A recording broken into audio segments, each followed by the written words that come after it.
Bonjour à tous, aujourd'hui je réponds à la question de Sonia qui me demande comment bien photographier un tableau pour le mettre en valeur, que ce soit sur un site internet, sur n'importe quel type de support de communication.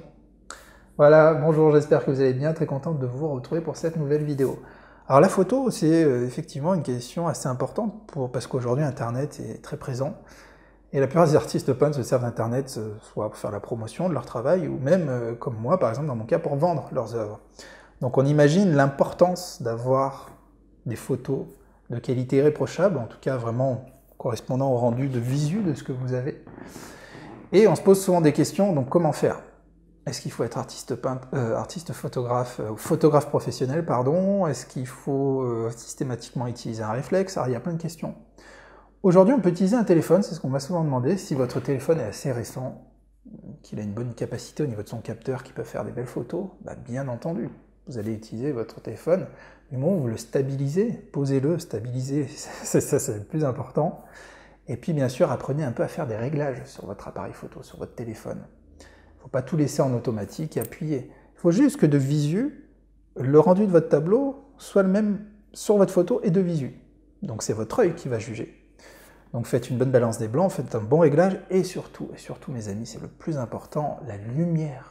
La lumière, c'est elle qui va tout donner, c'est elle qui va donner là. Donc, privilégiez une belle lumière. Moi, j'aime bien la lumière naturelle. C'est pas toujours possible en fonction des moments de la journée et des saisons de le faire, mais privilégiez un endroit de votre maison ou de votre atelier qui a une belle lumière, une lumière naturelle qui arrive sur votre tableau. Comme ça permettra d'avoir une photo de qualité, d'avoir surtout un rendu qui va correspondre à ce que va avoir la personne quand elle va le mettre, l'acquéreur, pardon, quand elle va le mettre sur son mur. Donc voilà. Sinon, si vous utilisez une lumière non naturelle, je vous recommande vraiment les lumières froides, neutres ou froides, qui vont permettre de pas non plus, parce qu'on peut avoir une lumière chaude, des couleurs qui vont être chaudes ou des couleurs qui vont être froides, et ça peut être le drame. Par exemple, là, pour vous donner un exemple, je filme avec une ambiance assez chaude, c'est-à-dire qu'on voit que tout est un peu jauni, et ce que ça fait, c'est que ça nuit par exemple à la qualité de ce tableau, qui ne se prête pas forcément à ce type d'environnement. Pourquoi? Parce que les lumières chaudes vont venir gommer, et c'est ce que vous ne voyez pas à l'écran, certains détails qui sont ici. Ici, j'ai plusieurs nuances de bleu, et je sais que ces nuances de bleu, elles ne vont pas du tout être mises en valeur par une lumière chaude. Par contre, là, au niveau des violets, ça doit être pas mal. Mais voilà, si j'avais fait la photo de ce tableau, j'aurais pas utilisé les réglages que j'utilise pour filmer aujourd'hui. C'est ce que je veux vous dire. Alors, ça s'apprend, pas de panique, il ne faut pas systématiquement un réflexe. Alors moi, je prends en photo et je filme avec des réflexes, effectivement, parce que, bon, professionnellement, je me suis dit que c'était la moindre des choses.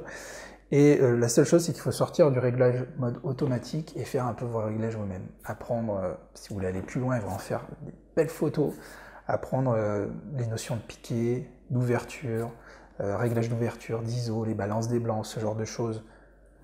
Ça va vous être pas indispensable, mais c'est quelque chose qui va vous faire comprendre comment fonctionne un appareil pour après faire un super réglage en fonction de vos différents tableaux.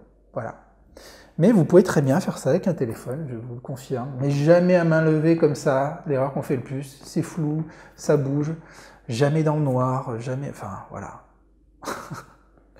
J'espère que vous aurez aimé cette vidéo, un petit pouce levé si c'est le cas. Vous pouvez vous aussi poser votre question. Il y a un lien dans la description, je vous invite à cliquer dessus.